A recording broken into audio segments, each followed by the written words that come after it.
And greetings. Happy Tuesday. Welcome to the Steve Deace Show, live and on demand here on Blaze TV, radio, and podcast. Steve Deace here alongside Todd Erzen, Aaron McIntyre, and all of you. Let us know what you think about what we think via the stevedeace.com inbox. You can email the show, steve@stevedeace.com. That's DEACE. Like us on Facebook and follow us on Twitter at Steve Deace Show. And if you're looking for alternatives to those big tech censoring platforms, just look for my name, Steve Deace, on Gab, MeWe, and follow at Steve Deace on Parler. We are still in YouTube jail, I believe, so you can get free clips of the show at rumble.com/Steve Deace Show, or to make sure you don't ever miss a second of the action, just subscribe. Get a discounted subscription today at blazetv.com/Deace. Again, that's blazetv.com/Deace. Of course, today is a big day. Today we drop a house on this witch, a Moab on COVID Stan. Our new book, Faucian Bargain, the most powerful and dangerous bureaucrat in American history, has now been released. It is exclusively at Amazon.com because over 80% of all books in this country are sold there. There was no other way, with shutdowns, lockdowns, distribution channels that are blocked, etc. There was just no other way for us to get this book in your hands any sooner than 6 months from now, which means another spring, another summer, 2 more seasons of these lies. This needs to stop. It needs to stop now. So we're putting it out on paperback directly to you to get this into your hands, but also for you to get it into the hands of people who haven't seen, heard, been exposed to a lot of this data and information over the course of the past year. This is meant to be a weapon of mass destruction in this information war. It has more citations, references, and footnotes than actual pages. Every issue, every tentacle of this past year, every subplot is addressed, gets its own chapter in this book, and we'll tell you next hour as we give you a preview and show you it has an all-star panel of endorsements as well. We'll share those with you next hour too. But you can get your copy right now. The good news about the paperback version is it's cheaper. So you can buy multiple copies, share them, spread them around, take them to your church, your school board, your state legislature, your city council. This is the information in one reference guide, easy to read, that can win this war. And I just want to say, I woke up this morning and the first thing I see in my Twitter feed, first thing I see is I have a tweet from some author, doctor in the UK. And I check him out. He's got like 60,000 Twitter followers. He's got a book out about COVID, chastising me for quoting John Ioannidis over at Stanford University, claiming that John Ioannidis' information is wrong. And he says that the infection, that 0.25% of everyone in the UK has died of COVID, 0.25% of their population, not for an infection rate of the population. I'm like, wow. First of all, that's an indictment of your lockdowns. They don't work if that's true. But I'm like, is that number accurate? It can't be. What do you think I found when I went and looked up the latest UK death numbers to COVID and divided them by the total UK population? Do you think I ended up with 0.25 of the population had been killed by COVID? What do you guys think? What do you think the answer to that one is? Probably not. Probably not. I mean, the timing of that just could not be more providential. And he just asserts it with such confidence. And he's a doctor. He's got MD after his title. And apparently thinks we're all just too stupid to go to the website that counts the deaths and divide it by the population. Like, you know, 4th grade math. That's a major reason why this book is needed. And a lot of you are already getting the message. At the time that we just began the show, folks, this book is number 21 overall at Amazon.com. Not like in a category, overall. of like every book at Amazon. Like every book that's ahead of us is like a children's book with Easter coming up. We're number one in political commentary right now at Amazon.com. We're in the top 10 of new releases, including ahead of Stephen King's new book, which really impressed my wife, frankly. All right.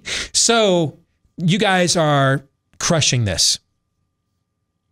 We have now brought this to you. You have asked us how many times in this last year, could you create a website with handy sources? We're going to do you one better. We're going to put it all in a book. Everything you'll ever need to push back on whatever this last year has been. Has it been a serious pandemic? Of course. Has it been a serious case of something else? You bet your sweet bippy it has. And so this is the book you're looking for. Get your copy today, multiple copies. We're working on the Audible version now, should be released next week. Yes, you can get a Kindle version as well. All right, so go to Amazon.com right now. Faucian bargain. And the timing, I don't know if Trump knew this book was coming out yesterday or not, but that statement that he put out last night about Debbie Birx and Anthony Fauci pretty much is a primer for this book. All right, so get your copy. Thank you to all of you that have already done so. We're going to take you in depth on this book next hour for Fake News or Not. Also at the bottom of this hour, good friend of mine, Gabe Wrench, has decided enough is enough where he lives out there in Idaho. He's going to war against COVID-stan. He'll tell us about that. You know, our motto this year is the answer is us. And so Gabe has decided to take matters into his own hands. What happened while we were away. What happened while we were away, brought to you by Panic Porn Redux number 666. We'll start with CDC Director Rochelle Walensky, who through nearly tears pleaded with America to stay afraid. And I'm going to reflect on the recurring feeling I have of impending doom. We have so much to look forward to, so much promise and potential of where we are, and so much reason for hope. But right now I'm scared. And then there's Joe Biden, who pleaded with governors, mayors, and local leaders to reinstate mask mandates. Mask up. Mask up. It's a patriotic duty. It's the only way we ever get back to normal. Mr. President, do you believe that some states should pause their reopening efforts? Yes. In completely unrelated news, here's how Texas is doing nearly a month after removing their remaining COVID restrictions. Anywho, here's Florida Governor Ron DeSantis on vaccine passports. You want the fox to guard the hen house? I mean, we interrupt this montage for an emergency Trump alert.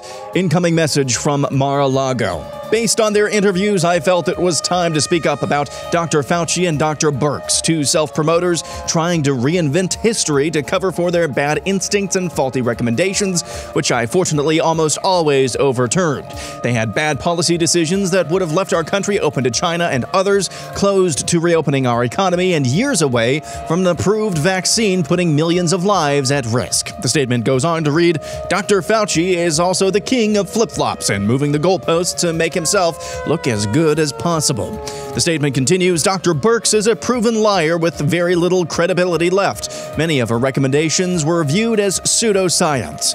Learning Chinese today. Today's phrase is, why didn't you fire them, bro? 你为什么不解雇他们，兄弟? Anywho, on with the rest of the montage. Speaking of Dr. Fauci, he's now taking credit for the vaccine. Decision we made on January the 10th to go all out and develop a vaccine. We have a number of vaccine candidates. May have been the best decision that I've ever made with regard to an intervention as the director of the Institute. Baylor women's basketball coach Kim Mulkey, fresh off of seeing her team lose in the NCAA women's basketball tournament, says COVID tests for players should be a thing of the past. I don't think my words will matter, but after the games today and tomorrow, there's 4 teams left, I think, on the men's side and the women's side.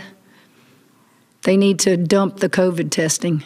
Wouldn't it be a shame to keep COVID testing and then you got kids that end up having test positive or something and they don't get to play in the Final Four? So You need to just forget the COVID test and let the 4 teams that are playing in each Final Four go battle it out. And finally this, at a Bonneville County School Board meeting last month, that's Idaho Falls, Idaho, a trustee by the name of Elizabeth Cagliotti, who's been extraordinarily vocal about her disdain for the thought of returning to in-person learning, made an impassioned plea for a mask mandate in this district's schools.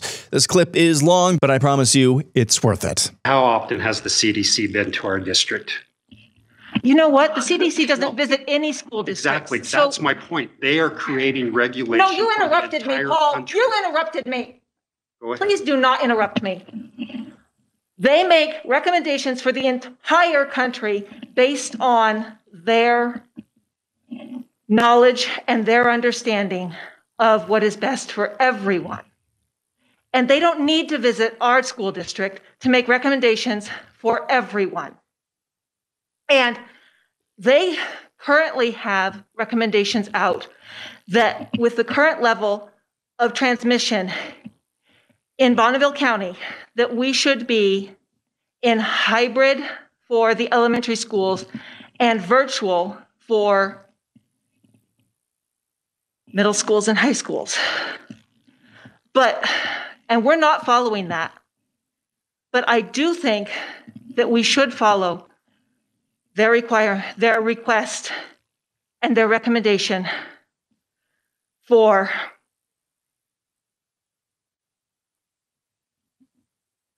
masking. The rest of the story is that earlier this month, this very same woman faced and defeated a recall election due to her strong adherence to the panic porn. That recall election happened after she made her literally breathless appeal for mandatory masking. So I guess the joke's still on us. And that's what happened while we were away. She's literally choking herself out on that mask. Now, you had not seen that. Aaron and I noticed that yesterday. Your thoughts now after seeing it? They voted her back in? Yeah. She faced a recall. Yeah. For that stuff. And she defeated it. Okay. You wanted her. You get her. Fools. It's only fitting she's choking herself out because you people of that community already choked once when you had a chance to get rid of this ridiculousness. Aaron's montage brought to you by Omega XL. If you're in pain after watching that or dealing with any other form of chronic pain. All right, now not from an injury, like choking out from a face diaper. This won't help you with that. Go see a medical professional. But if you are dealing with chronic pain that comes from falling down laughing at these fools, and then the aches and pains and the stiffness of joints that goes along with that, chances are you're struggling with inflammation. And those topical rubs, the pain relievers, hey, they work to mask the pain. But what you really want to do is tackle and confront the inflammation that's causing the pain, because if you leave it there for too long, it can create something even more serious. And that's where a great product like Omega XL comes in. Backed by 35 years of clinical research, it attacks the inflammation that's causing your pain. It's a part of my daily regimen, which is why I would recommend it for you. I mean, for me, it's my left hip flexor. For you, it might be your shoulders, back, knees, neck, etc. Whichever the case may be, let's get you started right now with buy one, get one free. Buy your first bottle, get a second one for free right now when you visit OmegaXL.com. That's OmegaXL.com. Buy your first bottle, get a second one for free at OmegaXL.com/Steve, OmegaXL.com/Steve, or call them at 800-844-4888. To the montage we go. The statement yesterday by the president was hilarious. Yes. I'd be lying though when I got done enjoying it, giggling at it. I'd be lying though if I said when I got done reading it that we're now gonna they want to raise all kinds of taxes for road construction. That's a government union payout. They want to raise taxes for this. They want to raise taxes for that. Tranny this, tranny that. Let's give in to Iran. Let's turn the military into a full woke Stasi. Should I continue? No. Wistful, disappointed, dismayed. Because if he had come to that conclusion of that statement last June, July, August, hell, maybe September, I think we wouldn't have Dementia Joe as president right now. We tried to warn you from the very beginning on this show, going all the way back to April. We did videos on this that got a lot of views. He wasn't going to get reelected like this. No one gets reelected with 40 million people unemployed. It just isn't happening. Period. It's not happening. And you could never panic porn enough. It's similar to George Herbert Walker Bush, read my lips, no new taxes, and then he gets elected partially on that pledge, and then once elected, signs into law the biggest tax increase in American history at the time. It's really hard to come back and run on Bill Clinton is a tax and spend liberal when you've already raised our taxes more than anyone else ever has. And it's really hard to run on I'm better at lockdowns than the people that would just lock everything down. That's their message forever. That's their message. You have to run on a counter message. Make America great again. Build a wall. Those are stark, easily understood and received counter messages to Hillary Clinton's campaign. Not, let me announce that we're reopening, and then when governors like Brian Kemp in Georgia start doing it, I then take the next 2 days and criticize them for it.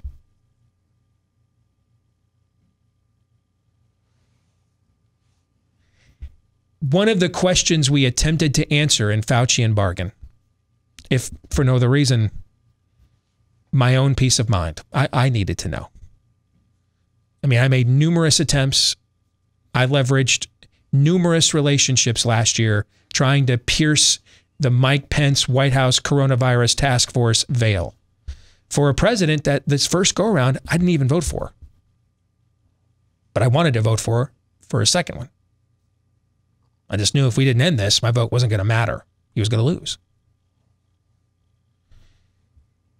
And I talked to some pretty well-connected people, some names you would know. I mean, you're gonna see next hour, folks. We have some pretty high-profile current elected officials with their names of endorsement on this book. Okay, so I may just live in Iowa, but I have a few connections every now and then. And I try not to milk them though. But I figured for what was at stake in the country and with our future, this was the time to maybe make some calls. And I mean, I tried. Last May, I gave a private presentation to a who's who group of conservative leaders. A lot of them, again, would be names you would know. With a lot of the information that's in the book that came out today, Faucian Bargain. And they also tried to pierce the veil, and they could not.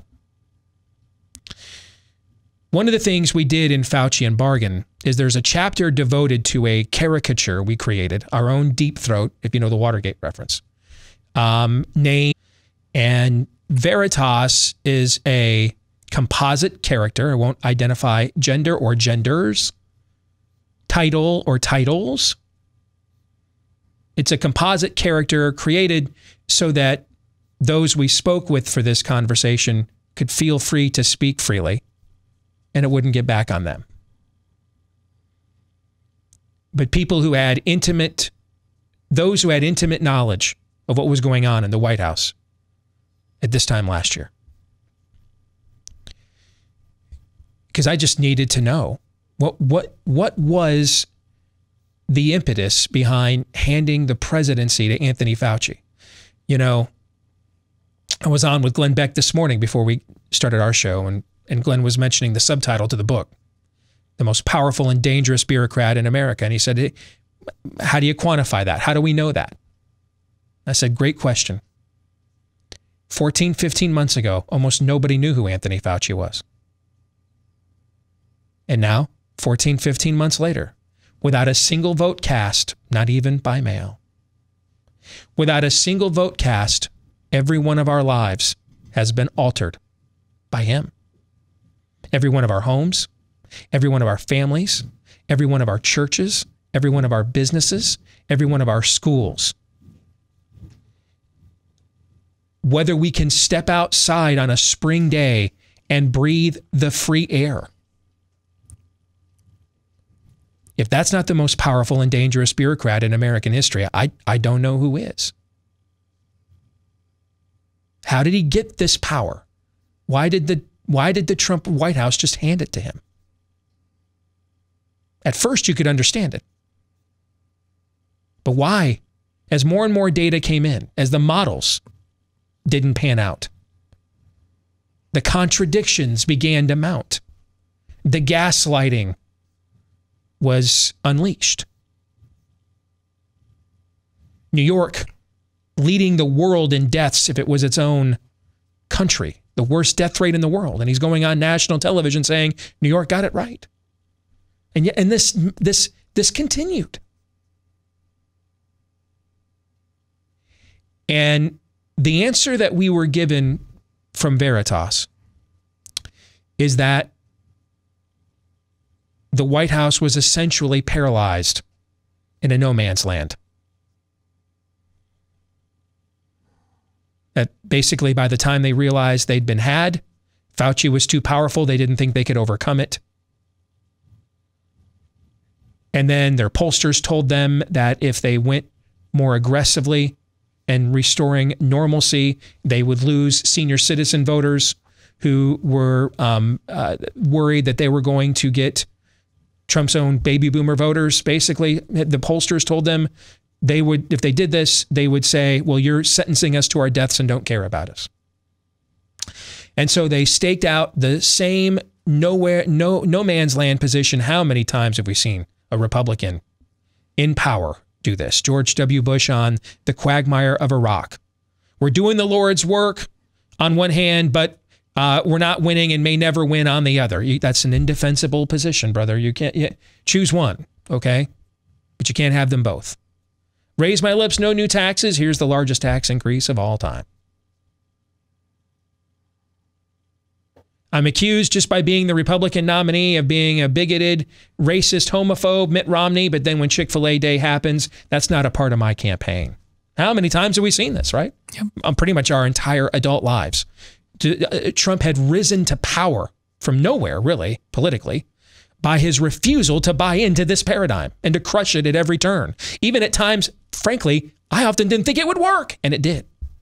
Because there was such a desire among a large segment of the American people to see these shibboleths smashed once and for all, even if they were by a character that at times made you wince. At least he was the one doing the smashing. But now, at the moment we needed that Hulk smash instinct more than any other, let me step aside and here's Anthony Fauci to take control of the country. It's serendipitous timing that this statement comes out at the time that this book does. Because this has to end, folks. It's madness. And that's the best case scenario. Worst case is we're being conditioned for something. And if they were attempting to condition us of something, how would they behave any differently than they have? If you watch that clip for that CDC director, when it goes on, you'll see she goes on to say, I'm now going to appear off script, and she continues. You can tell she's still reading when she says this. She's still reading the part where she says, I'm now off script. I'm begging you. She's basically Meghan Markle. How is she different? Yes. They are experiencing an early spring wave on the East Coast that is going on with new cases. Haven't seen a massive spike in hospitalizations or anything else, but we have seen a spike in new cases there. Why do you need to triple mask in Scottsdale, Arizona? Because they have another wave in Queens. Why?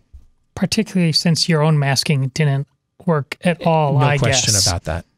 Mr. Let me let a bunch of COVID positive illegals across our non-border, dementia-riddled president can take his mask mandates, his useless Chinese face diapers, and shove them up his Metamucil, as far as I'm concerned. They don't even work. But let's just assume that we had documentation that they slowed the spread 1, 2, 3, 4, 5%. Why are you triple masking in Laramie, Wyoming? Because Trenton, New Jersey is having a spring seasonal wave. Why don't they just focus and concentrate all their efforts on the parts of the country that are the most infected? Why didn't we do this all along? Median age of death in COVID is 78. That's the average life expectancy in America. 80% of COVID hospitalizations were people who were morbidly obese or just about there. We know who the pre-existing conditions are: obesity, diabetes, the elderly. Why didn't we just isolate those? Why so much effort to lock down Springfield, Missouri? Why? There's no good answers to those questions. It's time now we make them answer them. It's time. That Karen choking herself out in that video on that school board is legion, and we use that word on purpose. She and her ilk, her Branch Covidian ilk, need to be confronted and defeated. Enough is enough. Gentlemen, you have any thoughts?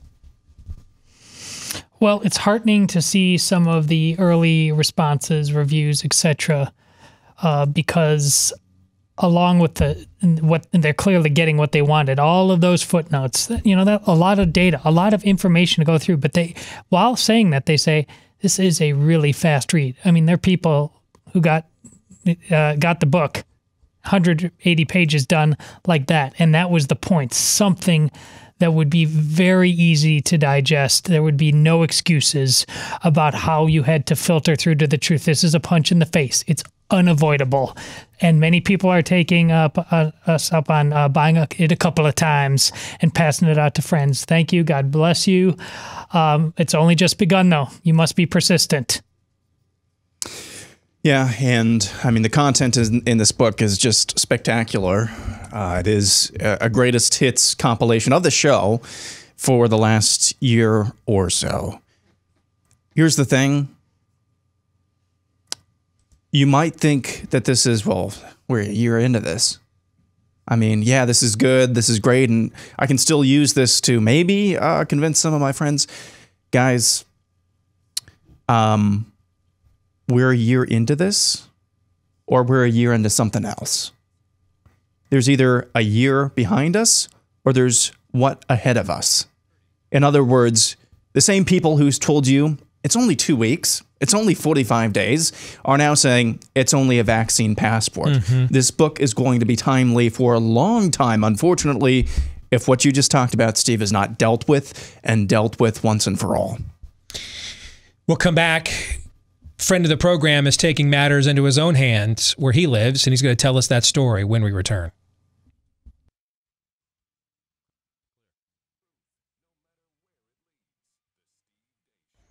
Say your credit card company found suspicious charges on your card. That's simple identity theft. It's annoying, but chances are they will cover it for you. But the type of fraud you really need to be worried about, even more so these days, if you're a homeowner, is called home title theft. It's a devastating crime that takes you off your home's title, and then you're not covered by your mortgage lender or homeowner's insurance. That's why you need Home Title Lock. Cyber criminals can get to you because they know our home's documents are often kept online, like the title. So they go there, forge your signature on a quick claim deed to make it look like you've sold your home to them. And then they start borrowing against your home's value, equity, leaving you in debt. You often won't even know about it until late payment or eviction notices arrive. But the instant Home Title Lock detects any tampering whatsoever, they will mobilize to shut it down. So let's get you protected. You just need to go to HometitleLock.com, register your address, and see if you're already a victim. And then while you're there, enter the code RADIO to get 30 free days of protection for your most important investment, your own home. 30 free days of protection with the promo code RADIO at HometitleLock.com. Our theme on the show this year is the answer is us. We have been saying for many moons now, this will all not end until we make it end, and not a moment sooner. This continues because we comply. Government by the consent of the governed is not only a creed mentioned in the Declaration of Independence, it's also an observation of history. You comply, that's what you get. Someone in our audience is tired of the complying. Gabe Rench is here with us. He hosts a pretty cool show I've had a chance to be a guest on a couple of times. Maybe you've seen it on the NRB network, and he joins us here today on Blaze TV, radio, and podcast. Good to see you, brother. How are you? Hey, Steve. Thanks for having me on, man. Today's your book's birthday, isn't it? It is. It launches today, and it's off to a phenomenal start. So thank you very much. Tell our audience a little bit about you, first and foremost. Yeah, first, I'm the host of Cross Politic TV show and podcast. I'm just a Jesus is Lord Over Politics podcast. I live in Idaho, Moscow, Idaho, which is kind of up in the chimney of northern Idaho. And I'm married to my wife, Annie, and got 3 wonderful kids on a little 10-acre ranch outside of Moscow. So that's a little bit about me. So you check every Department of Homeland Security box. You check them all. You even showed up with the right beard. So here we go, right? Which bourbon is it tonight? I'm sorry, I didn't mean to just totally go stereotype with you there, Gabe. But tell us about Moscow, Idaho. I've been there. I was there as you guys' guest a couple of years ago.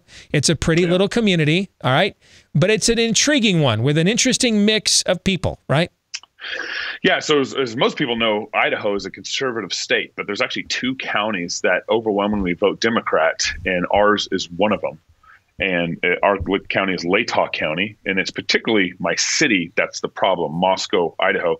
And it's liberal largely because we're a university town surrounded by farm fields, right? The university is what really makes our town liberal.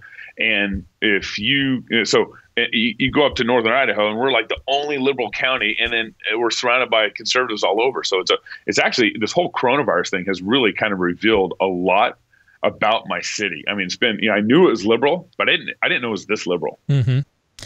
So what kind of restrictions are you guys are being imposed on you right now?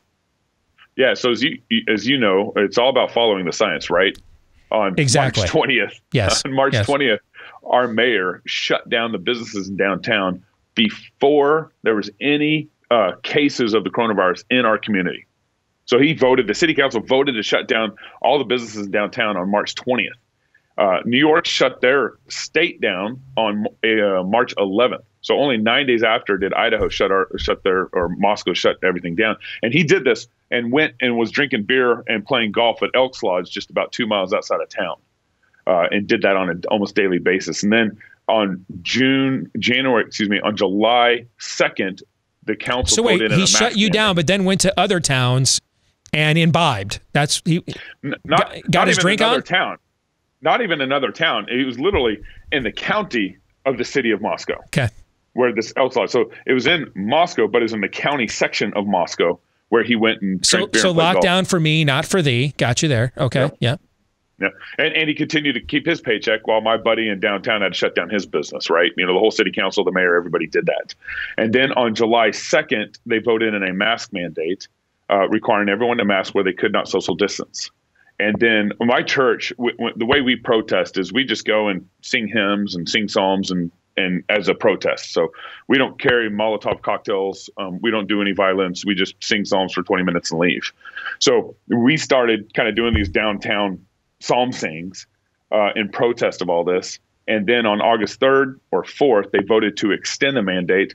And then on September 21st, they voted to extend the mandate to January 5th. Now on September 21st, there was hours of testimony saying, don't extend this mandate. It's not working.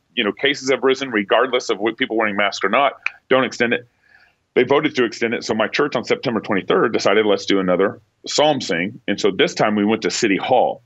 And when we were at City Hall, the mayor and the county and the city supervisor had city staff go and spray paint circles on the concrete 6 feet apart. So you can objectively see that we weren't standing 6 feet apart. And so we go to, and keep in mind, like at this point, cops had never cited anybody for it, never arrested Did they give you guys juice boxes too, along with the proper paste that you needed for the class project? Yeah, coloring books. They handed that out as we were coming through.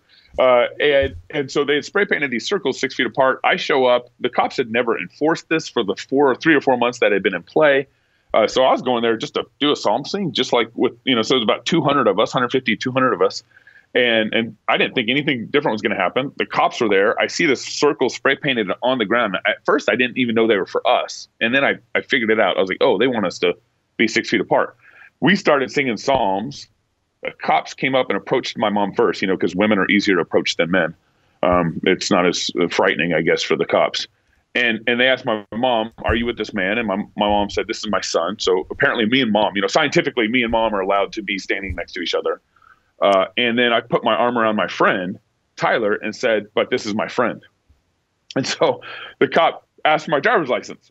And I said, officer, you don't have to do this. And he said, please hand me your driver's license. I said, officer, your duty is to defend my First Amendment rights, not the mayor's unconstitutional edict. Mm-hmm. And he said, please give me your driver's license again. So we went through that, 4 or 5 times. And he said, this is my last time. Please give me your driver's license. And I said, officer, you don't have to do this. And he proceeded to take, I was holding my hymn book, and he proceeded to take my hymn book away from me so he could handcuff me. Now keep in mind, like, I'm practicing my First Amendment rights. I'm practicing all of them. The right to worship, the right to petition, the right to gather, and the right to free speech. Mm-hmm. All of them. And he proceeded to arrest me because I wasn't wearing a mask or standing 6 feet apart from my friend Tyler. So as they take me to the county jail, and on the way to the county jail, it's only about 3 or 4 minutes, I knew I was going to have to pay bond or something silly. And so I just started preaching at the officer. I was like, this is wrong, it, and so forth. I get to the county jail. They check me in for about 3 hours. I'm in jail. Every cop, the officer that arrested me, came up to me to explain the citation he gave me while I was in jail. And he cited me for breaking the city health order, not social distancing and not wearing a mask. Right. And he said, but I'm not going to cite you for obstruction, basically not handing over my driver's license. And I responded to him, and I said, oh, thank you, Massa. So merciful. And he did not like that. But that was the odd thing in that moment, is he thought he was being merciful. Right. When he should have been protecting my First Amendment rights. As they're releasing me from the county jail, across the hallway, there's 2 deputies in an office not wearing a mask and not social distancing. Of course. Yes. I walk over there. You mean like a president who was on camera last night demanding more mask mandates without wearing a mask? You mean like something like that, maybe? Something as obvious as that? Yes. Yeah. Yeah, as obvious as that. Well, and also, I didn't even mention this, but our mayor was officiating a wedding back in September, the month I got arrested. Not wearing a mask, not social distancing, officiating a wedding. And so I go and point out to the deputies, hey, they aren't wearing a mask, they aren't social distancing, you need to arrest them. This is what you guys are releasing me from jail right now for. And they just asked me to leave. They say, please leave, please leave, please leave.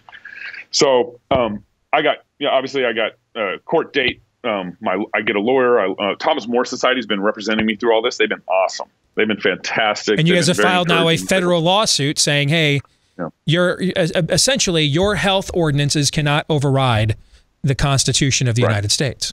Exactly. That's why this case is so important. It took them 4 months to dismiss my case. The judge finally dismissed my case on January 9th, Saturday afternoon, like at 4 o'clock. Mm-hmm.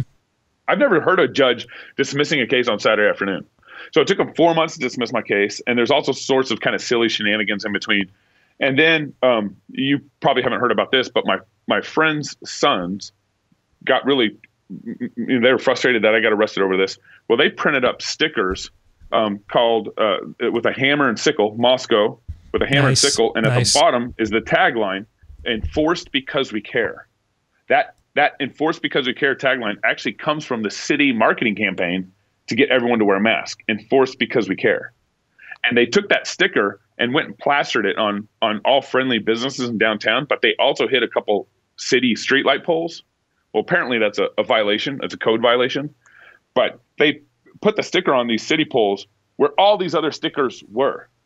And they got cited, handcuffed, not arrested, but detained, released. What if they had posted BLM? Would any of those things have happened? Oh, all those stickers were there. So it sounds like you might have a 14th Amendment unequal protection clause violation there. Then. In like the 70 years of this little city sticker code, it's never been enforced. Zero, never been enforced. But they're mad because they lost my case, so now they're going after my friends. And so that's why I filed the federal lawsuit, is because one of the principles that Christians need to learn is not just the art of pushing back, but the art of pursuing. You can't just push back, but you got to pursue. And so that's kind of what my federal lawsuit's doing. The mayor, the city council, the city supervisor, no one has called and asked and apologized for violating my First Amendment rights. No one. So my only way to address my grievances is go to the federal courts. And so that's what I'm doing. I filed a lawsuit last week to go to the federal courts to get my grievances addressed, because I got no objective judge in town. I got no prosecutor backing me. I can't go to my police chief. I can't go to my city council. I can't go to my city supervisor. No one's going to get my back in all this. So I got to fight for our First Amendment rights here in town, despite my mayor's tyrannical edicts. So Dave, we got about 2-3 minutes here. What I'm fascinated by, because you're not like me, you're not just an activist or not just a host, but also an activist. You do both sides of the equation where you live there, similar to how I operate. So take away the fact this is your story. Now you're just a guy hosting a show that comments on culture and politics. Why haven't there been 80 of these lawsuits in the last year? What do you think? Why haven't we been flooding the zone with these sorts of lawsuits? And that's a really good question. And I think part of the answer to that is Americans have gotten fat and sassy and a little lazy, and we've forgotten how to exercise certain civic muscles. So one of the civic muscles that we don't exercise very well anymore is kind of the muscle of courage, kind of standing up to our city council, standing up to our mayor. And it's not fun. I don't want to be at odds with my police chief. I don't want to be at odds with my mayor of this local town of 15,000 people. It's not fun. But what happens when they're perfectly fine being at odds with you? What happens then? Oh, yeah. They're totally fine at being at odds with us. They've released public statements about being at odds with people in my community. So it's no. So I think the muscle of courage is one thing, and also just the muscle of just caring about being involved in civic engagement. We tend to the conservative problem is we want to raise our kids, we want to work hard, and we want the government to leave us alone. And so that muscle of also just kind of engaging and figuring out where to push back. I was talking to my pastor about this, and I said, where do we start to push back? Where should other towns, where should other communities start to push back? And my Pastor Wilson just said, make a list and then kind of pick the most juiciest one and start pushing back. And I think that's helpful advice. This is not complicated rocket science. I mean, one of the things that this kind of lawsuit does is it will create First Amendment space in our town. Because now the next time the cops go to do something like this, they're going to think twice, because the chief of police is on this lawsuit. The city supervisor's on this lawsuit. They're personally on this lawsuit. And so next time this happens, they're going to think twice. I better be careful about, maybe overstepping someone's constitutional rights because I got in trouble last time. Gabe, tell our audience, how can they follow what is going on with this case and check out you guys' show if they'd like to do that? Yeah, thank you. Crosspolitic.com is our website. Crosspoliticjesusoverpolitics.com is our website. And you can follow me really on Twitter and Gab at gmwrench.com. That's Twitter and Gab at gmwrench.com. And I'll keep everybody up to date on the lawsuit. And I can't wait to see you, Steve, in South Dakota at our rally, April 29th through May 1st. That's right. You know what? Forgive me. I got a bit going on today. I totally forgot about that. Give the website out for that if people want to attend that event coming up about a month from now. Yeah, so Steve's coming to speak at our conference, our rally in South Dakota, and you can go to fightlaughfeast.com and then click on events and then rally, and you can sign up, and we're excited. It'll be Thursday through Saturday. It's a raucous group of Christians. It's a family-integrated conference. We'll have a comedian showing up. Steve Deace will be doing a talk, and we're working on possibly some other things with Steve Deace while we're there. We can't make it public yet, but I also need to run by you too. Yeah, I was just saying, we don't know what those things are, but okay. Real quick, what's the website again? Yeah, fightlaughfeast.com. Click on events, go to our rally. All right. Good to see you, Gabe. Take care, brother. Thanks, Steve. You bet. Thoughts on that conversation? that last part about exercising your muscle of courage and civic responsibility, there's no way around that, folks. And there never has been, and there never will be. Whatever little side things you've got going on in terms of your luxuries, your fetishes, the things you love to do, the simple fact, if you won't exercise those things, you don't deserve them. It's not complicated. You mentioned yesterday, after hearing the testimony story of Deidre Hairston in Dallas, whose priest called her during Mass to kick her out of Mass for not wearing a mask. You asked, where are the guys? It's always she did, she stood. Well, there's one. And here's one really important facet of this. And I'm glad it's happening now. Better late than never. I think we're going to drive ourselves nuts if in the coming months we say, well, where was this a year ago? It's better late than never. Here's the very important facet of this. It is pitting COVID restrictions, mitigation efforts against the First Amendment. Now, we might not like the answers that we find, but we're never going to find answers unless we have this fight. A similar thing is going on with that pastor in Canada as well. Yep. The one charge that was not dropped is the one that they're going to pit against Canada's version of free speech and freedom of worship as well. Those are very important details to pay attention to in the months ahead. We'll come back. The preview of the new book, Fauci and Bargan, is next. Stay tuned.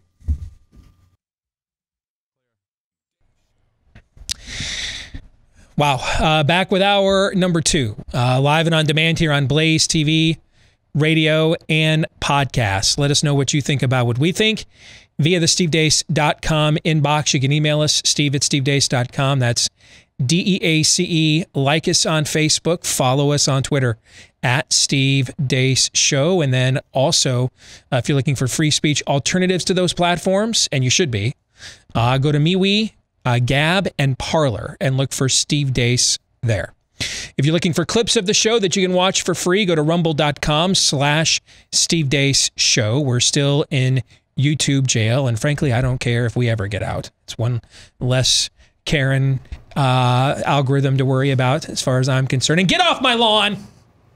Okay? But if you want to make sure that you don't get up one day and find out, oh no. In fact, every day we do an exclusive mini bonus episode just for subscribers. We tape it after each show, pardon me, which we will do after today's program, and .com/Deace. If, however, you're still playing Russian roulette with big tech and you listen to the podcast, that's cool. We appreciate you. I kind of admire the stubbornness of holding out for the free product for as long as you can. I kind of would roll the same way, so I respect it. All right, but if you do listen to the podcast, please show your appreciation for us. Leave us a 5-star review and hit that subscribe button for us, whichever podcast platform, Amazon, Spotify, iTunes, Stitcher, whichever one you access us through. All of those are appreciated. So many of you have done that already. Thank you very much. Just got word during the top of the hour that Fauci and Bargan, which we're going to delve into a little bit more in depth here, is now number 3 overall. Number 3 overall. That's every single book at Amazon.com. It is now number 3 overall. So, I mean, I don't even know what to say to that. Just, wow. And we're very, very thankful. And here's the thing for all of you. Folks, our show has grown quite a bit in the last year. We are on one of the largest media platforms in the country every day. But this should show you that there's a lot more of you than you think. Nefarious Carol is the most successful book I've done so far. And I think it was able to get into the top 100 on Amazon. I mean, there's millions of books. It's there. It's not easy to get into the top 100 of Amazon. It's really difficult to get into the top 10.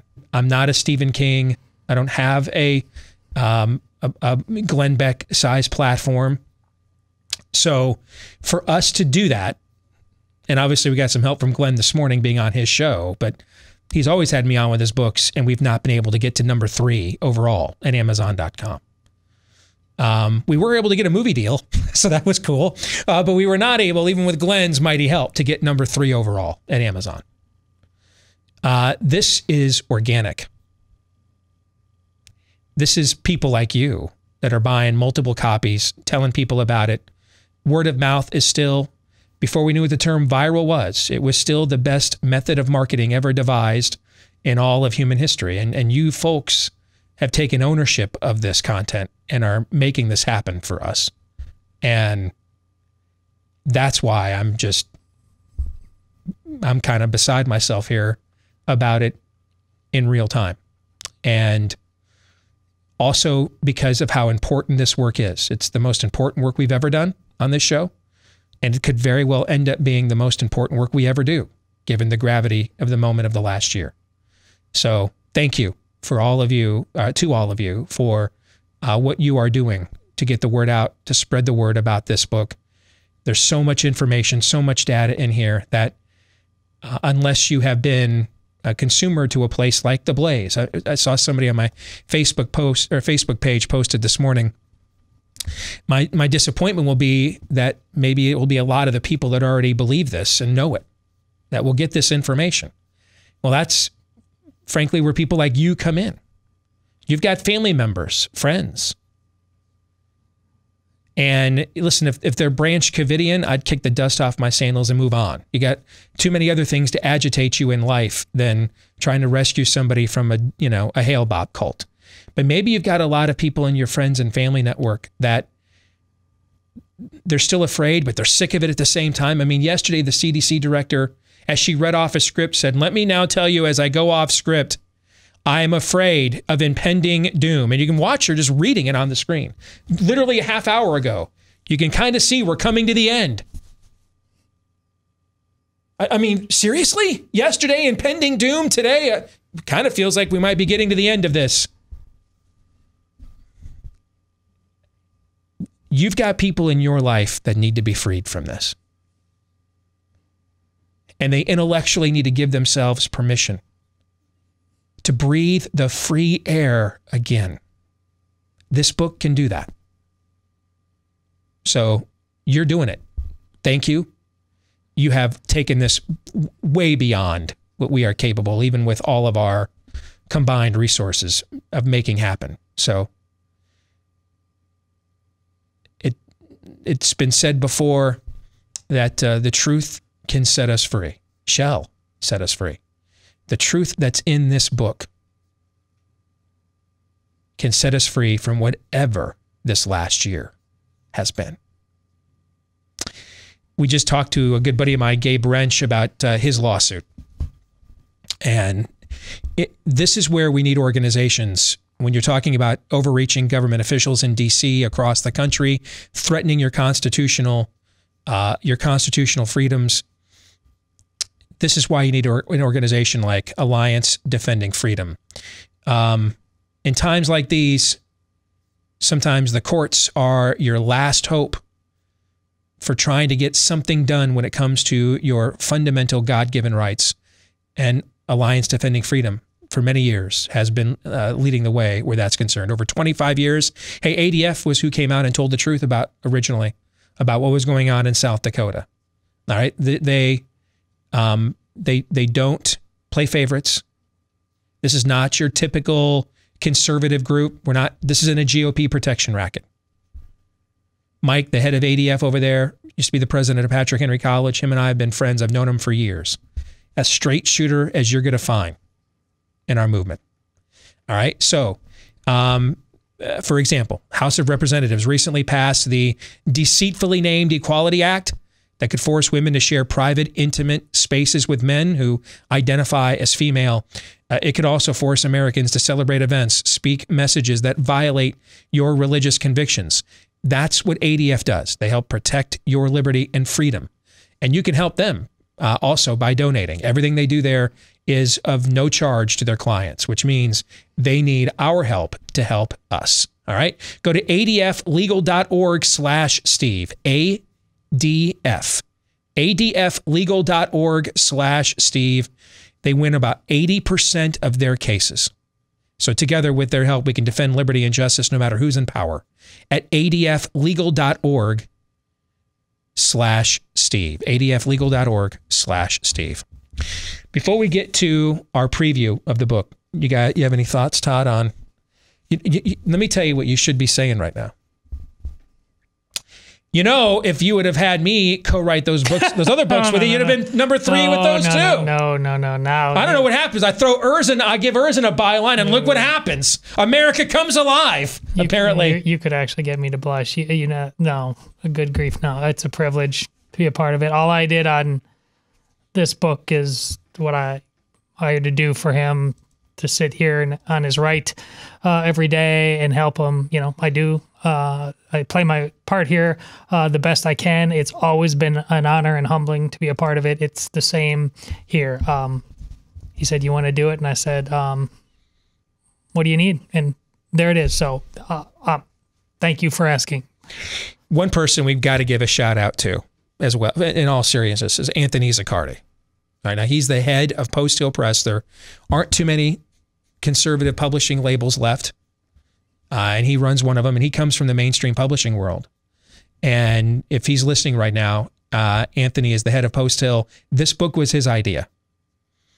He came to us, when was it? Probably late January, sometime around there, maybe even the 1st of February. Yeah. It was sometime not too long ago, actually. And No. And said, listen, I think I've been listening to your show. I think you're right. The momentum is tilting against lockdowns. But I think a lot of people are lacking an information resource that are going to help them on a local and personal level make a winning argument. And I think you guys, with the work you've already done and just updating it with what's going on right now, how fast do you think you could compile a manuscript for us? And I'll just bypass the normal publishing process. We won't worry about getting it out to all the stores and everything else. That'll take months and months. And we'll just go straight to paperback and try to get this with as many resources and connections as we have to get the word out, to get this into as many people's hands as we possibly can. And you and I talked about it and thought, yeah, we could compile that. Now, what Todd isn't telling you is I gave him the hardest task, all right, which was going through an entire year of content, cataloging all of it, and then putting it in a digestible form that allowed me to really turn this thing around from a writing standpoint and even keep updating it in real time.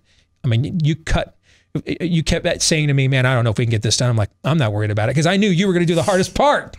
You're going to do the part that took the longest. And once you did that, I just have to, just come up with a lot of words. I can do that without any problem. It's just a matter of whether they were going to mean anything or amount to anything. But this thing, this was Anthony's brainchild at Post Hill. This was his idea to do this. It wasn't even on our radar. We were actually just coming out of Nefarious Carol and didn't have any plans really that we thought of for sure to do another book this year. And he's the one that brought it to us. And when we talked about it, we were like, this is so automatic. We should have thought about it already, right? Yeah. And the goal was, selfishly, I wanted to get my part of the book done before the NCAA tournament began so that I could enjoy my favorite pop culture event of the year once more.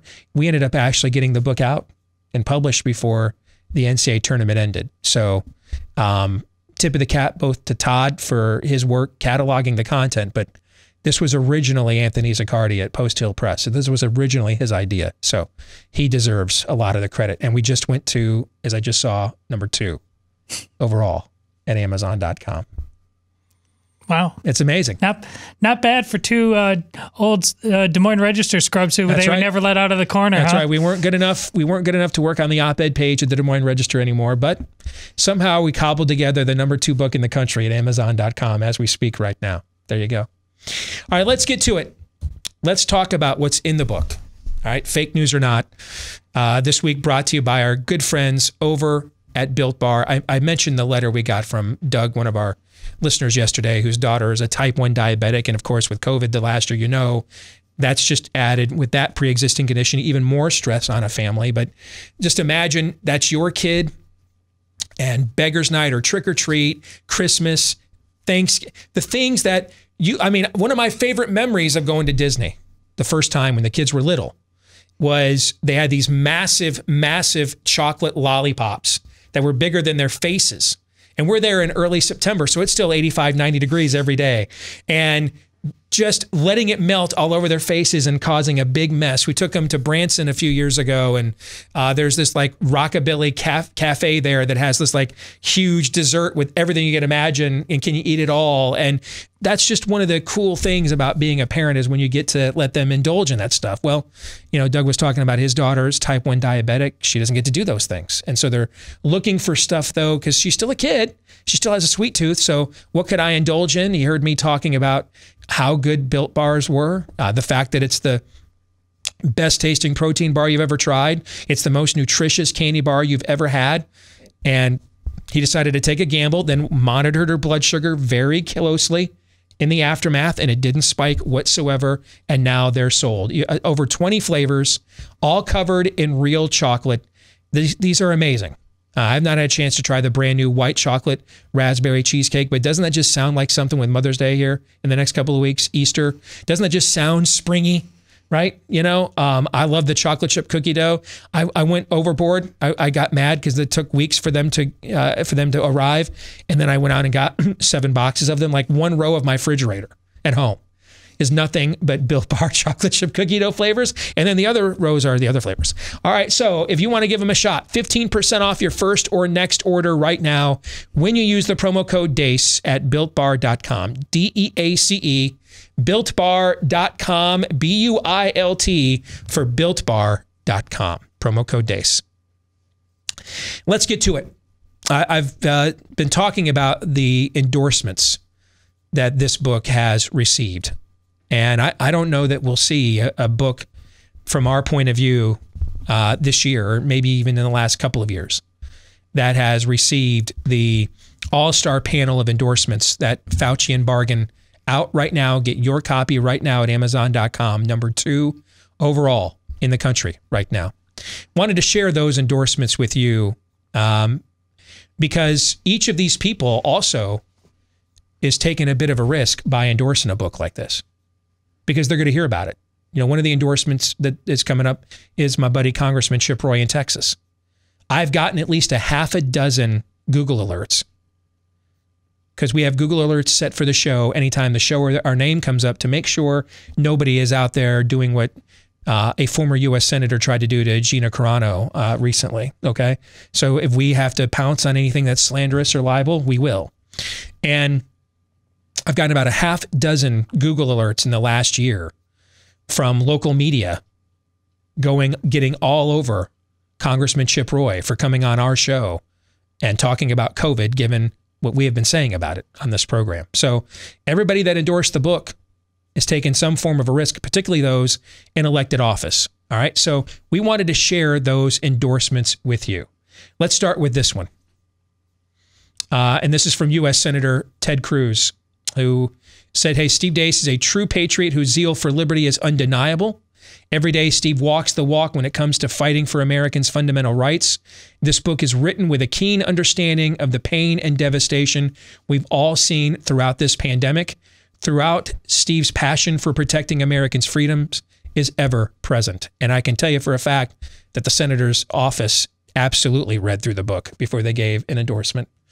And you'll recall that it was last summer that Senator Cruz was one of the first people to really try to get some accountability from CDC and Robert Redfield, and let us share those answers and those questions with you on the show last year. This endorsement next, from a man who's on the front lines, man. He is waging a frontline war against COVID-stan as we speak. And that's Florida Governor Ron DeSantis, who writes, in his famous farewell address, President Eisenhower warned about allowing public policy to become captive to a scientific elite without regard to the principles of our constitutional system and the goals of a free society. By the way, that Eisenhower speech is a key element in the introduction to Fauci and Bargan. Eisenhower was prescient, DeSantis says, during the COVID crisis. States like New York that embraced unadulterated Fauciism, I love that term, unadulterated Fauciism, saw poor results across the board, while states that pursued an Eisenhower-style approach, like Florida, protected freedom and performed better in education, economy, and health outcomes. Executives are elected to lead and make tough decisions, and such leadership cannot be outsourced to health bureaucrats like Fauci. That is a phenomenal statement there by Florida Governor Ron DeSantis. Nobody has faced more scrutiny. Nobody has in the world for standing up to this spirit of the age than he has in the last year. This endorsement from U.S. Senator Rand Paul, who has been one of the few to take Fauci on mano a mano. In this important book, the authors do the job our uninquisitive media has failed to do throughout this ordeal, confirming with cited and sourced details the enemy of both liberty and logic the lockdowns have proven to be, which also proves too much power in the hands of an unelected bureaucrat, regardless of his intentions, can no longer be our new normal. That's very well put, very well said.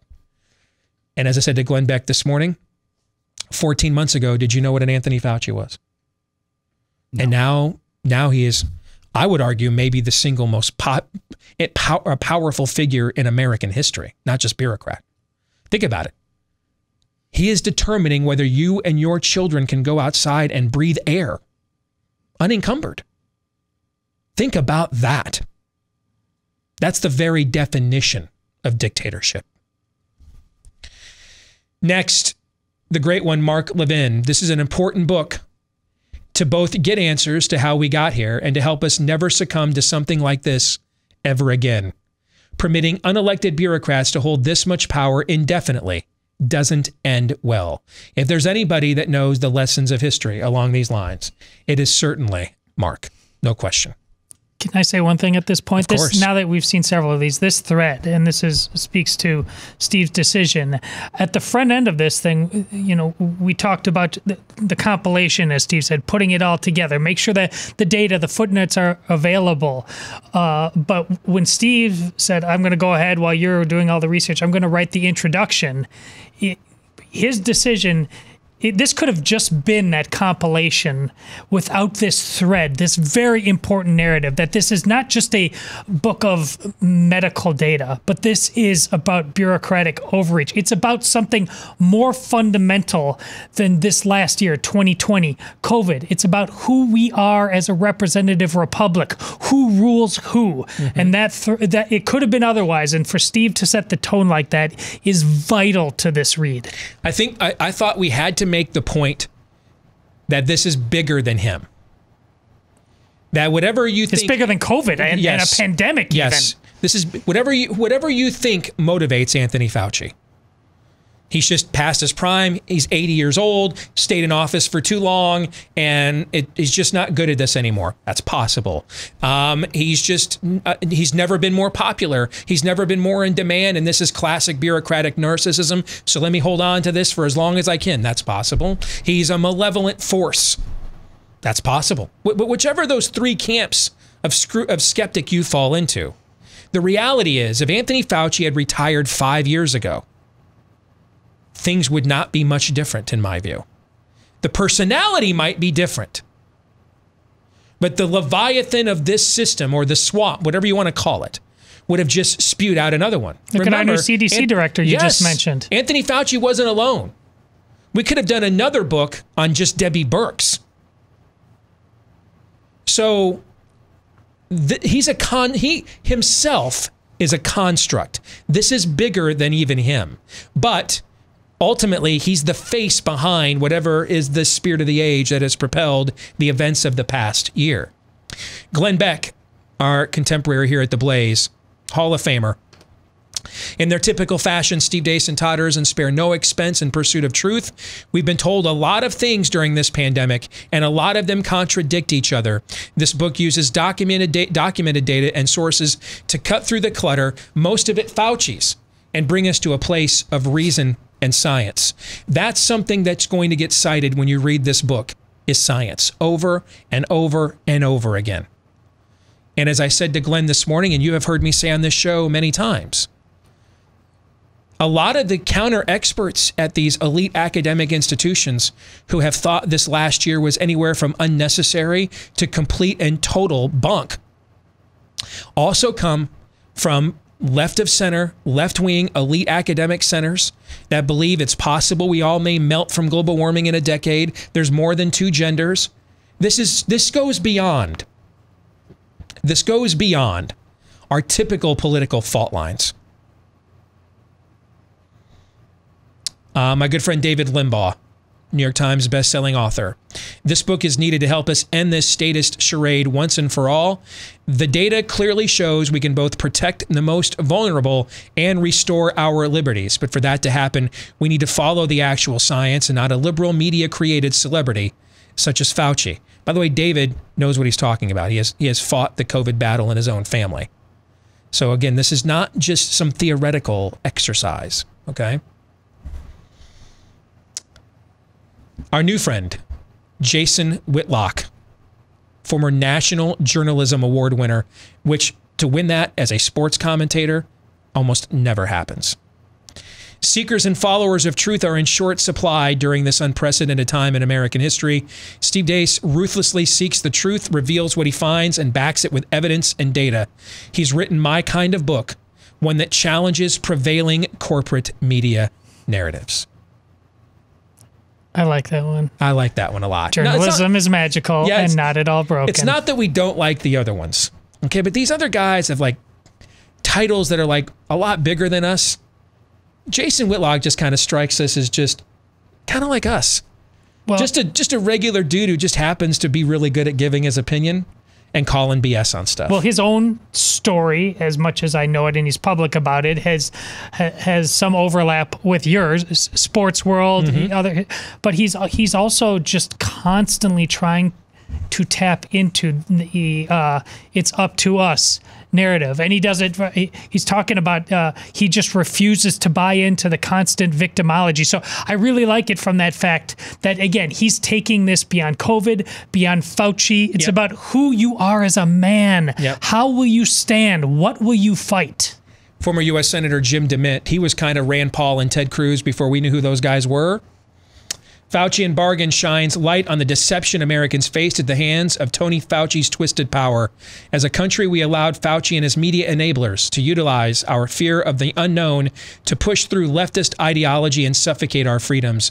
This book is a must-read for those who seek truth. My good friend Congressman Chip Roy from Texas, this timely but sadly necessary book lays bare the truth about Dr. Anthony Fauci for Americans to fully grasp the tyrannical devastation he inflicted on our great nation.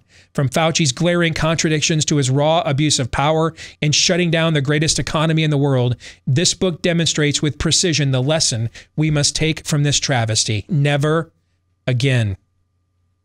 Tom Woods, New York Times bestselling author, I think one of the smartest and friendliest libertarians I've ever met. It didn't take long for some of us, or it didn't take some of us long to figure out something wasn't quite right with Anthony Fauci. It took him months before he acknowledged the public health consequences of lockdown. He was dead wrong on schools. He warned that Florida was, quote, asking for trouble, and yet Florida ended up doing better than states Fauci praised. Steve Deace and Todd Erzin have been tracking the whole fiasco from the beginning. And Fauci and Bargan is their urgently necessary corrective to the mainstream narrative of the heroic Fauci. By the way, taped an interview with Tom for his podcast. That'll be out, I think, either today or tomorrow. I think you'll really enjoy that conversation. Jesse Kelly. I like the way this one is worded. This book is a weapon of mass destruction against the dumbest decision I've ever seen, lockdowns, and the general of COVID stand, one Anthony Fauci. May it be read and heeded so we never fall for such a scam again. And I'll be on Jesse's show on Thursday discussing it. And we have, we're going to run out of time here, but I want to mention our good friend Josh Hammer, Newsweek opinion editor, had some very kind things to say about the book as well.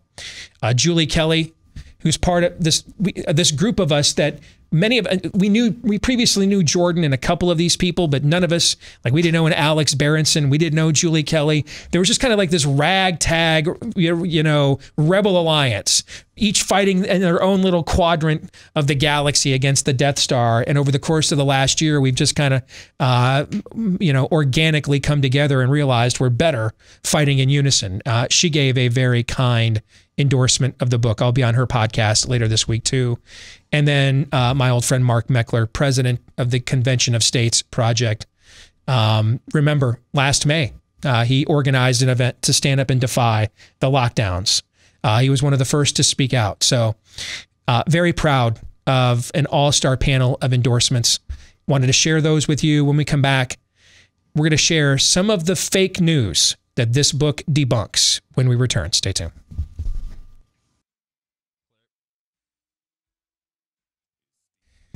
You know, we've been telling you about Rough Greens for quite a while now. It's a powder that you sprinkle over your dog's food. It's just that simple. Sprinkled it over Cap's food this morning, and he scarfs that stuff down, woofs it down. He loves it. But maybe you're worried. Hey, Steve, I know about the nutritional value. You're right. I mean, I'm buying supplements for my family, for me, because they strip a lot of those vitamins, minerals, and nutrients out of the human food for mass distribution and consumption. All right.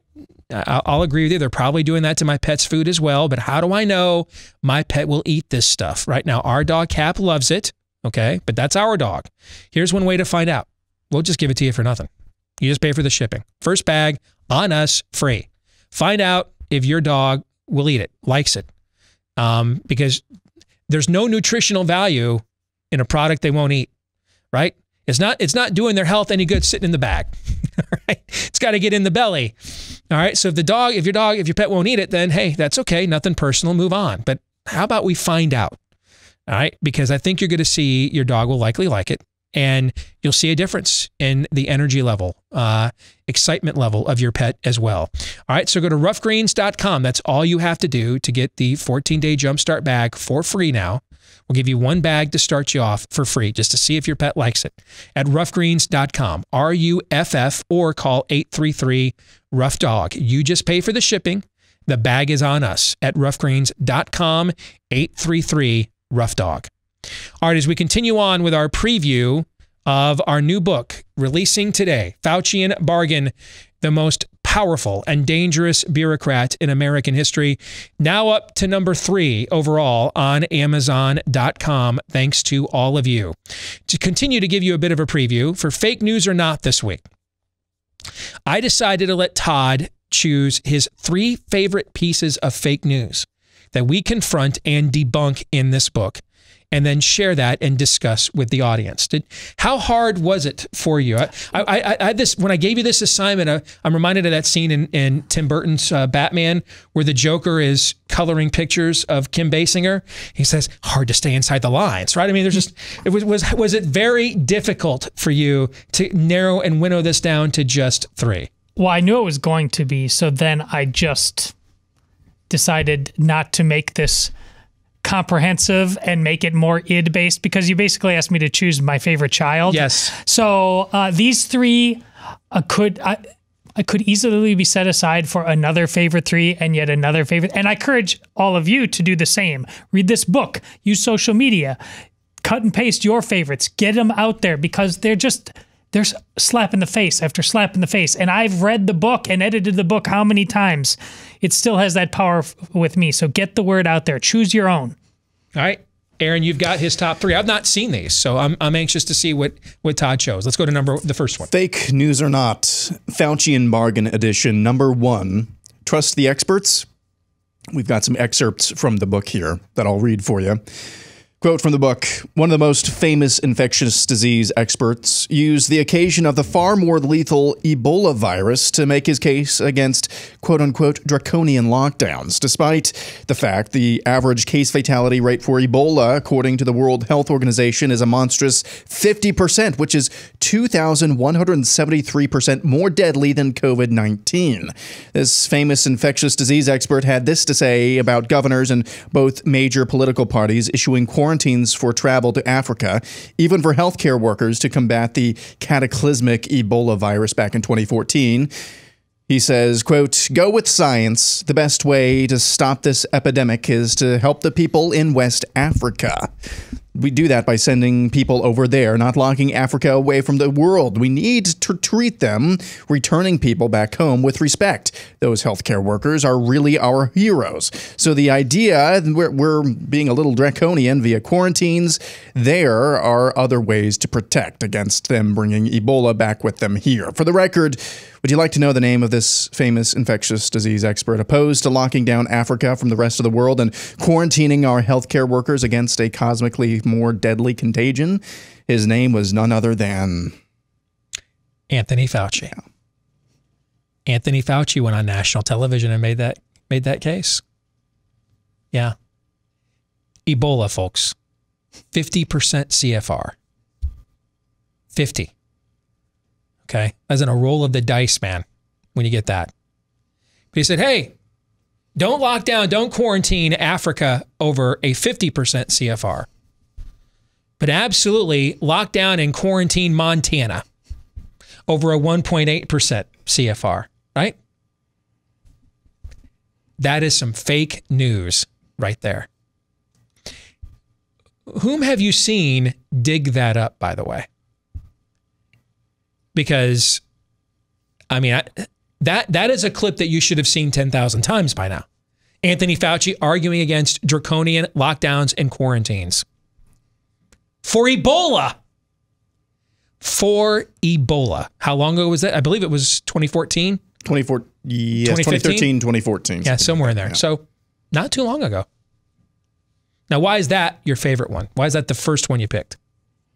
Because you can't possibly think it's real, and it is. Yes, it is. That's why. And that's this, but that again, that's why the citations in this book are so important.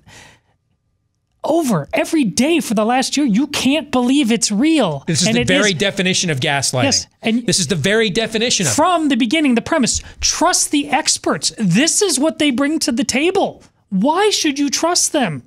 Ever. All right, number two. Number two, Sweden was the way. Excerpt from the book. Quote, the authors of this book have combined for more than a quarter century of experience covering and or analyzing current events, and we have never seen a subject victimized by more gaslighting than Sweden and coronavirus. Sweden was like if hydroxychloroquine and Donald Trump had a baby. All the same people with an abominably zealous desire for them both to fail projected their combined scorn upon poor Sweden. We personally witnessed numerous outright lies and distortions of Sweden's data with our own eyes during this pandemic, and apparently at least some of it was coordinated. 2 Swedish investigative media groups uncovered a closed Facebook group of 200-plus academics, thought leaders, researchers, and others who were conspiring about how to manifest their shared disdain for Sweden's defiance into critical messaging for distribution in global media. This group reportedly had 3 main goals. 1, to influence the Swedish government's coronavirus policy. 2, to criticize positive media coverage of Sweden's coronavirus policy. And 3, to damage Sweden's image control around the world, as well as those who were formulating its coronavirus policy. Because nothing says you have the better argument quite like declaring an intifada. Yeah, notice putting out the true data of what's going on in Sweden, making sure people know how horrible the way of life is in Sweden, how dangerous it is to live in Sweden. Was that any of their, none of that was mentioned in any of their goals. They tried to Bermuda Triangle an entire country. And here's the kicker. We've mentioned this this is what's amazing to me. This story had hope in it. They kept trying to kill hope at every single turn. And let's just set the stage to, in case we all forgot. It's like President Snow. Yes, his thing on hope. In case we all forgot what Sweden was prior to COVID, it's like we forgot. All right, for 20 years, Sweden was the socialist democratic utopia, the American left. I remember doing a debate in Wichita with what was that before? What were they called? Where they used to camp out. They were protesting corporatism and bailouts. Wall Street. The Wall Street shut down people. I can't even remember their name now. We've had Occupy Wall Street. We have had so many of There's so many clubs in my bag that says Spirit of the Age on it. I can't even name the clubs anymore. There's just so many of them, all right? But this Occupy Wall Streeters' entire claim was to be more and more like Sweden. Greta Thunberg, just the year before COVID, guys, was Sweden's chief export to the world. I mean, she's winning. Did she win a Nobel? I know she won some of these prizes around the world, right? Yeah. I mean, she's lecturing the world. How dare you, sir? She's lecturing the world. She's being celebrated. This was Sweden's main export to this planet in the last decade, was Greta Thunberg the year before COVID. This was the perfect opportunity to actually have the other side of the argument say, see, science works. Follow the science. Now believe us on global warming. Believe us on climate change. Haven't we been trying to warn, right? Yeah. This was the example. Sweden followed this. Hey, the same people in Sweden warning the world through Greta Thunberg about climate change are the same people in Sweden running their epidemiological public policy. Follow the science. That would have been a pretty powerful argument, actually, to try to overcome, right? Oh, they could have. It would have put people in our position, and we were kind of now picking and choosing. So Sweden's right when we agree and not right. We would have been in a really difficult position to defend had they made that pivot. But did they make that pivot? They never even tried. No, they never even tried. They, as you said, they tried to Bermuda Triangle an entire country. Sweden wrecked them. Barely knew them. What's a Sweden? I've never heard of it. I don't know what a Sweden is. And then tried to shame them into following their junk science, moon dance, flat earth voodoo instead with organized media efforts.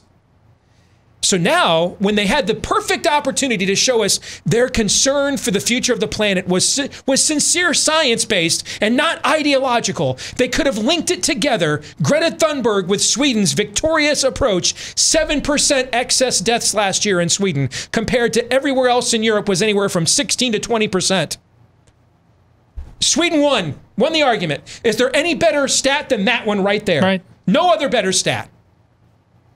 They could have really linked those two chains together and said, see, follow us as we follow the science instead. They kicked Sweden to the curb, which kind of proves that maybe it isn't about science. It is about all that ideology and the other stuff that we talk about. Yes, it is. Before we get to number 3, let me tell you about Annie's Kit Clubs, because March is wrapping up and it's National Crafting Month, and Annie's Kit Clubs is celebrating with a special 75% off offer of a creative, fun, hands-on way for both boys and girls, yes, they still believe in them over there at Annie's, to spend their downtime. You want to know about Annie's Kit Clubs? The perfect subscription for the boys and the girls. For the boys, the Young Woodworkers Kit Club. It's a monthly subscription that puts real tools into your child's hands. Every month, he'll receive an all-in-one woodworking kit with the materials and the tools kids need to make an awesome woodworking project with minimal supervision. And then for the girls, Annie's Creative Girls Club sends 2 craft projects every month, complete with easy-to-follow instructions that'll kickstart her creativity through painting, beading, and more. These things help your kids develop actual skills, master real world-building talents and techniques while expressing their creativity. So give them a shot right now. 75% off your first shipment. That's practically giving it away to you. Annie's Kit Clubs, ANNIES. AnniesKitClubs.com/Steve. That's AnniesKitClubs.com/Steve. Now, the final piece of fake news of your top 3 that you chose, Aaron, is what? Number 3 is Cuomo and Fauci. Another excerpt from the book. I can't, Fauci said, when finally asked about the scandal that threatened to topple Cuomo. Quote, I'm sorry, I'm honestly not trying to evade your question, but I'm not really sure of all the details of that. And I think if I make a statement, it probably could either be incorrect or taken out of context, so I prefer not to comment on that, end quote. We don't think of a man who is up to his eyeballs in funding research in Wuhan, China, of all places, the very birthplace of COVID-19, can get away with saying he doesn't have a clue what's going on in his home state, as it was ravaged as hard by the Wuhan virus as any other place on Earth. He can't have it both ways. Fauci cannot provide legitimacy to Cuomo's prior grandiose claims, thus playing de facto kingmaker, and then feign ignorance or sheepishly demur when the macabre reality of what actually occurred is brought to light. Go ahead. As you know, Fauci drove Cuomo's getaway car. I mean, these two are so linked at the hip, and this entire chapter dissects a intimate family relationship that makes that statement, that direct quote from Fauci, simply laughable on its face. And then when you multiply that by, as Steve alluded to before, where are you hearing this from? Who is talking about? They just, after a week of vacation, Chris Cuomo is back on TV moralizing to us once again just last night. It's phenomenal what the cult has allowed so many people to get away with, and Fauci's at the top of this list. The dedication in this book reads as follows. Dedicated to our children and the next generation, may we pass on to them whatever is left of the American dream. Folks, the American dream has never been more threatened in our lifetimes than it is right now. Unless you're the waning greatest generation that is in the process of being called home as we speak. We don't have a lot of World War II veterans left.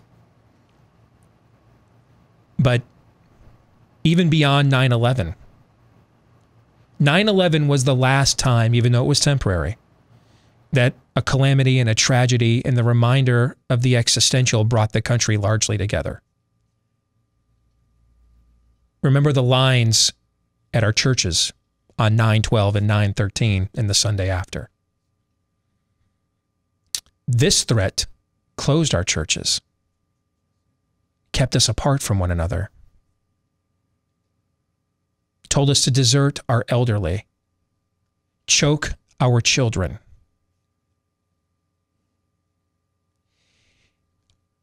The American dream was flickering already in this time.